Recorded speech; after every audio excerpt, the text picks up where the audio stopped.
یہ تو بلکہ بہت اچھا کیا کہ آپ نے پوچھ لیا. مستند اسی طرح سے جس طرح سے کہ ایک امپورٹنٹ اور ایک ڈیزائربل پروسیجر سے لوگ فائدہ اٹھا کے اکوپمنٹ بناتے ہیں، اسی طرح سے وہ لوگ جو کہ اس پروسیجر کو ایک منی میں پروسیجر سمجھ کے اور اپنے آپ کو پلاسٹک سرجن پریزنٹ کرتے ہیں، یہ بھی بہت کامن ہے اور ہونا شروع ہو گیا ہے اور بہت عرصے سے ہو رہا ہے. بلکہ کانسیکوینسز، سیریس کانسیکوینسز سامنے آتے ہیں. پھر لوگ آپ سے لوگ صرف مال سے ہاتھ نہیں دھوتے رہے بلکہ جان سے بھی ہاتھ دھوتے رہے ہیں، اور پھر لوگ آپ سے سوال کرتے ہیں کہ جی ہمارے فلانے جاننے والے نے کرایا تھا اور اس کے یہ مسائل ہو گئے. تو میرا نیکسٹ سوال ان سے اسٹریٹ اوے یہ ہوتا ہے کہ ان کا نام بتائیے جن سے انہوں نے کروایا تھا.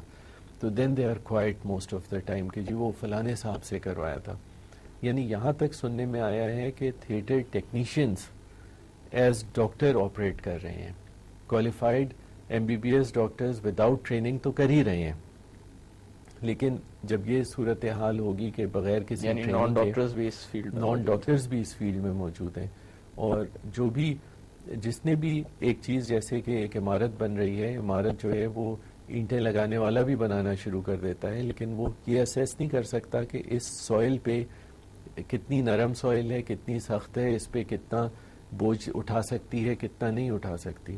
اسی طرح سے لائپوسکشن ایک پروسیس کرنا کوئی دیکھ کے کسی کو سیکھ لے، لیکن اس کو یہ سمجھ میں نہیں آتی کہ اس کی میڈیکل ہسٹری کتنی امپورٹنٹ ہے اور جو دوائیاں یہ کھا رہے ہیں وہ دوائیاں کتنی امپورٹنٹ ہیں ان کو کنسیڈر کرنا، اور اگر جو ہے کس جگہ سے کتنا فیٹ نکالنا ہے، کیا لیمٹس ہیں، اور کون سی جگہ پہ کون سا کینیولا یا کون سا پرٹیکولر اکوپمنٹ استعمال کرنا ہے.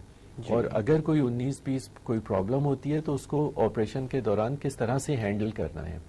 تو چونکہ یہ ساری باتیں انٹرینڈ آدمی کو معلوم نہیں ہوتی ہیں تو وہ لوگوں کے ساتھ مسئلے پیدا کرتے ہیں. پھر جب مسئلے پیدا ہوتے ہیں تو لوگ کہتے ہیں کہ جی ہم نے تو فلانے کو دکھایا تھا اور اس میں یہ پرابلم ہو گئی. لیکن میری ایڈوائز یہی ہے کہ whosoever is watching کہ they should be very particular. آپ کوئی بھی چیز جاتے ہیں تو آپ اس کا برانڈ دیکھتے ہیں کہ کیا ہے. تو اٹ از پیپلز رائٹ کہ وہ جس سے بھی دکھانے جائیں اس سے پوچھیں کہ آپ کی ٹریننگ کہاں ہوئی ہے، آپ کی کوالیفیکیشن کیا ہے، آپ کی ڈگری کس جگہ سے ایوارڈ کی گئی ہے. جو کہ انیتھیکل نہیں ہے، جو کہ انیتھیکل نہیں ہے. بالکل وہ حق ہے ان کا پوچھنا. بالکل. اور یہ بھی پوچھیں کہ اب آپ کس انسٹیٹیوٹ کے ساتھ کام کر رہے ہیں، کیونکہ زیادہ تر کوالیفائڈ لوگ اچھے ٹیچنگ انسٹیٹیوٹس یا اچھے انسٹیٹیوٹس کے ساتھ ایسوسیٹڈ ہوتے ہیں. کوئی بھی اچھا انسٹیٹیوٹ کبھی بھی کسی انٹرینڈ یا انکوالیفائڈ آدمی کو امپلائی نہیں کرے گا. تو it is their right to ask these questions and it is their right to ask them کہ جی آپ نے پہلے کچھ یہ کیسز کیے ہیں تو ان سے ہمیں ان کی تصویریں دکھائیں یا ان سے ملائیں اور ان کے بارے میں تفصیل حاصل کریں تاکہ سکسیس کا اندازہ ہو، سکسیس کا بھی اندازہ ہو اور اپنی جان کا اور اپنے پیسوں کی بھی حفاظت ہو. بالکل. اچھا ڈاکٹر صاحب، ایک وقت ایسا تھا جس میں لائپوسکشن کے بارے میں لوگوں میں خوف پایا جانے لگا تھا کہ اس سرجری کے، ویسے تو خیر عام طور پر سرجری کے بارے میں ہی جب بات کی جاتی ہے تو ہمارے لوگ خوفزدہ ہو جاتے ہیں کہ سرجری نہیں کروانی، اور لائپوسکشن کے ہیزرڈز کا بھی کافی چرچا ہوا تھا. اس مناسبت سے میں آپ سے جاننا چاہوں گا کہ کس قسم کے سائیڈ ایفیکٹس یا انڈیزائرڈ ایفیکٹس لائپوسکشن کے ساتھ وابستہ ہیں یا کس طرح کی کمپلیکیشنز ہو سکتی ہیں؟ دیکھیے بڑی سمپل سی چیزیں ہیں. میں پلاسٹک سرجری پریکٹس کرتے ہوئے مجھے تقریباً 23-24 سال ہو چکے ہیں، اور بہت سارے میرے کولیگز ہیں جو میرے ساتھ کے ٹرینڈ ہیں. بہت سارے وہ لوگ ہیں جنہوں نے مجھے ٹرین کیا، اور بہت سارے اب ایسے بھی لوگ ہیں جو میرے ٹرین کیے ہوئے یہ کام کر رہے ہیں، کیونکہ ہمارے ماشاءاللہ اچھے خاصے لوگ یہاں پہ FCPS کر چکے ہیں. جی. ان لوگوں کی کبھی بھی کوئی سیریس کمپلیکیشن میں نے نہیں سنی. کمپلیکیشن صرف اسی وقت ہوتی ہے کہ جب انویری آدمی جو ہے وہ آپریٹ کرتا ہے. کوئی آدمی ایسپرین کھا رہا ہے، aspirin will make your blood thin and make it bleed easily.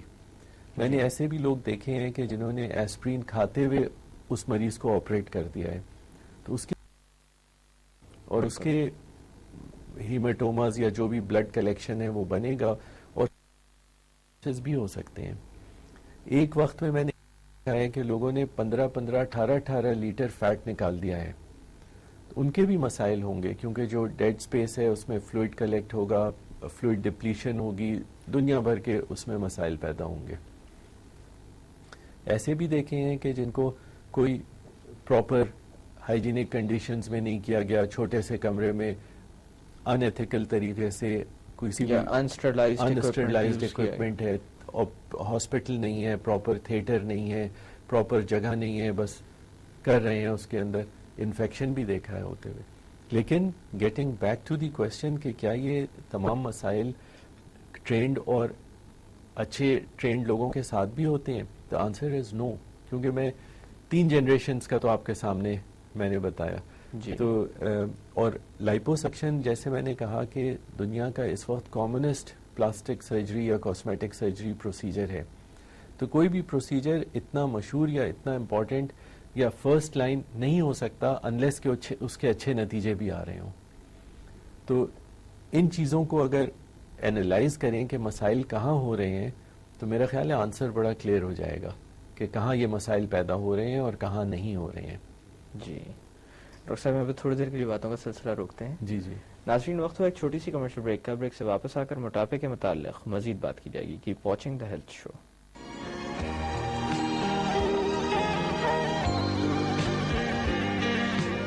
فصل کی شام سرسبز MP یوریا اور کین. خطرہ ہر جگہ ہر لمحہ موجود ہے.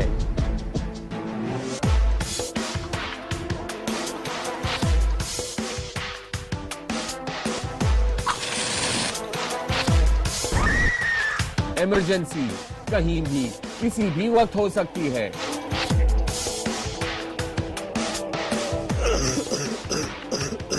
جبران کیا ہو گیا؟